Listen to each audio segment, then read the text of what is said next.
ګرانو قدرمند ورونو، موږ نن تاسو دپاره یوه داسې ویډیو راوړې ده چې تاسو به ډېر خوشحاله شئ په دې باندې.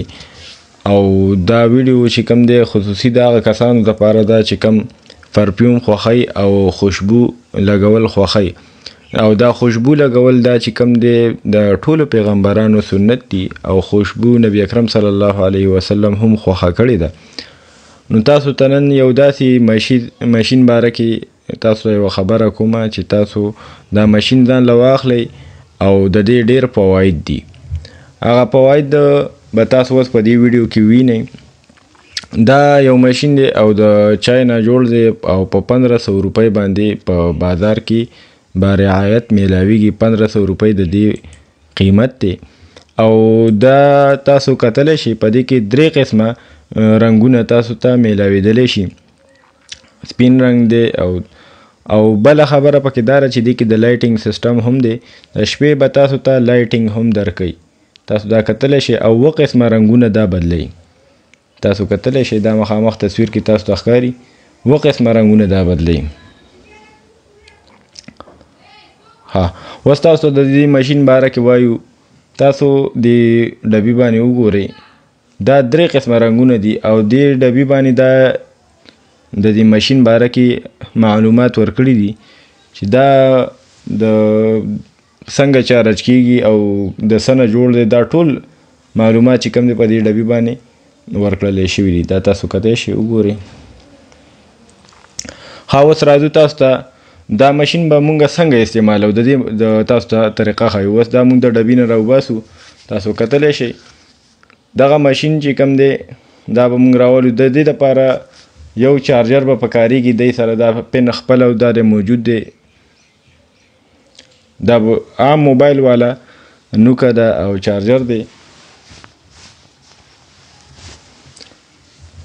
دا ماشین دی تاسو وګورئ دې ته. او دې سره دا یو پاڼه ده د دې د طریقې کار چې دا به تاسو څنګه استعمالوئ. د دې رولز او ریګولیشن سری په کومه طریقه به تاسو استعمالوئ چې دا تاسو لپاره پایدار او ډیر کار وکړي. نو دې کې هغه معلومات تاسو ته درکړي. اوس راځو پریکټیکل ته چې موږ دا ماشین به څنګه استعمالو. دې دپاره به تاسو ته عطر میلاویږي چې کومه خوشبو تاسو ته اسانه وي او میلاویږي. تاسو کومه خوشبو خوښوي هغه به راوالی او د سر نه به دا ماشین چې کوم دی کولاو کوي. دا کولاویږي. دا اوس مونږ کولاو کو.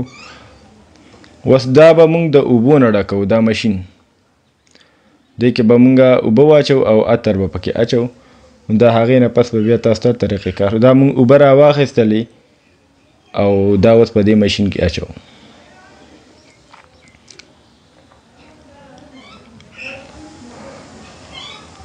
مونږ په دې ماشین کې اوبه واچولې. اوس به په دې کې مونږ عطر یعنی خوشبو به مونږ لګو او خوشبو په دې کې به اچو. خو یاد ساتئ چې دا خوشبو به په دې کې دومره مقدار اچوئ 2 څاڅکي یا 3 څاڅکي چې بیا تاسو باندې بوج نه وي یا تاسو تنګوي نه. نو 2 یا 3 قطرې عطر به چې کوم دی خوشبو به چې کوم دی تاسو په دې کې واچوئ. مونږ پکې عطر او خوشبو واچوله. اوس دې باندې دا سر دا مونږ په دې ماشین باندې بندو. دا مونږ پې بند کو. اوس د دې نه پس به مونږ دا چارجر ته لګو او دې ته به دا ان کو. تاسو ته اوس پریکټیکل تاسو ته ښایو. چارجر مونږ ور ولګو. دا اوس بجلی کې مونږ لګو.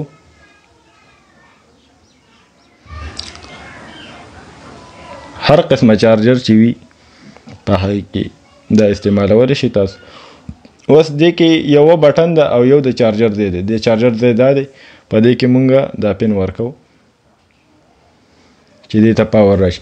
نو چې کله مونږ دا پن ور ولګو نو دې کې به دا رڼا وکړي. دا د پاور نشان دی یعنی د پاور نښه ده چې دې ته بجلي راله یا دې ته چارج رالی. یعنې تاسو کتلی چې دا رڼا وکړه دا د دې د چارج د راتللو نښه ده. اوس د دې طریقې کار څه دی. په دې کې یو بټن ده. دا دې کې دا بټن ده چې یوه پیره تاسو ووهئ نو دا به سپری شروع کړي. تاسو کتلی شئ دا وګوره. دا ماشین اوبه شغاري او په دې کې هغه سپری چې کوم ده او عطر او خوشبو دا مکس شوې ده او د اوبو په ذریعه باندې دا په کمره کې خورېږي او کمره چې کوم دی یا کور یا مسجد وي نو هغه چې کوم دی ټول خوشبویه کوي. اوس په دې کې دا دوه فنکشنې دي. یو خو دا چې مستقل دا سپری کوي او بلا وقفه دغه کوي او چې په دویمه پیره دا بټن ووایي د پاور دا بټن دا به 3 سیکنډه وقفه کوي او بیا به 3 سیکنډه دا خوشبو چلیږي. دغه شانتې وقفه په وقفه به تاسو دا خوشبو درکوي. بیا په دې پاور په دې بټن باندې به 1.5 ساعت یعنی 3 سیکنډه به دا ونیسئ نو هغه به تاسو ته لایټینګ درکړي او دا لایټینګ به بیا خود به خود چې کوم دی رنګونه بدلی اودي زیړ شین سور دا قسمه رنګونه به دا بدلی او اتوماتیک به دا رنګونه بدلی او خوشبو به هم کوي. تاسو کتلی شئ وګوره دا اوس کله زیړ رنګ شي کله سور رنګ شي کله اودي رنګ شي دغه شان رنګونه به هم بدلی او خوشبو به هم درکوي. دا یو ډېر بهترین څیز دی یو بهترین ماشین دی. زمونږ خلک چې کوم دی ګران پرفیومونه واخلي او هغه چې کوم دی په لږ وخت کې بیا ایسته ختم شي نو دا چې کوم دی د 200 او د 300 او د 500 عطر چې کوم دی دا یوې میاشتې ته رسوي.